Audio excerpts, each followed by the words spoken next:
શહેરના railway station ખાતે આયોજિત કાર્યક્રમની શરૂઆતમાં ડૉક્ટર બાબા સાહેબ આંબેડકરની પ્રતિમાને પુષ્પહાર અર્પણ કરીને કરવામાં આવી હતી। ત્યારબાદ કોંગ્રેસના આગેવાનો અને અનેક કાર્યકર્તાઓ હાથમાં બેનરો લઈ ભારે સૂત્રોચ્ચારો સાથે વિરોધ પ્રદર્શન કર્યું હતું, જેનાથી વાતાવરણ ગુંજી ઉઠ્યું હતું। આ પ્રસંગે જિલ્લાના પ્રમુખ રાજેન્દ્રસિંહ રાણાએ જણાવ્યું હતું કે મનરેગા યોજના નામમાંથી મહાત્મા ગાંધીજીનું નામ દૂર કરવું એ આ ગ્રામજનો પંચાયતો અધિકારો નબળા પાડવાની કેન્દ્ર સરકારની પ્રયાસ સ્વીકાર્ય નથી। તેમને વધુ જણાવ્યું હતું કે આ યોજનામાં ભાજપના કેટલાક નેતાઓ પણ ભ્રષ્ટાચારમાં સંડોવાયેલા છે, જેથી કોંગ્રેસ આ નિર્ણય સામે સ્પષ્ટ વાંધો નોંધાવે છે અને જરૂર પડે ત્યાં સુધી આંદોલન ચાલુ રહેશે।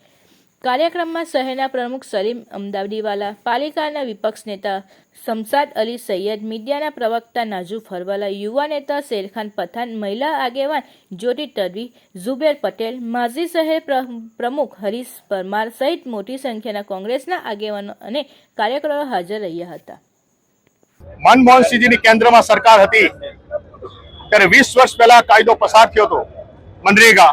આખા વિશ્વએ એની નોંધ લીધી હતી અને આ કાયદાનું અનુકરણ વિશ્વમાં લોકોએ કરેલું છે। ત્યારે રોજગાર ગેરંટી, ગામડામાં રહેતા આર્થિક પછાત, દલિત, મારા આદિવાસી, મારા આર્થિક પછાત જે ગરીબ કુટુંબ છે એને રોજીરોટી પાટો આ કાયદો છે।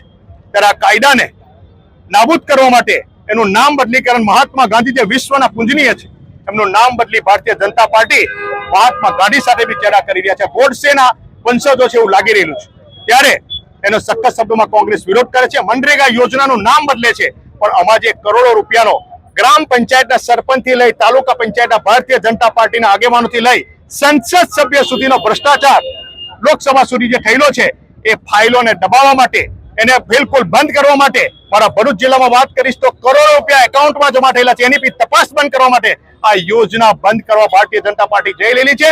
કોંગ્રેસ એનો વિરોધ કરે છે અને અમે સખત શબ્દોમાં આજે એનો વિરોધ નોંધાવીએ છીએ।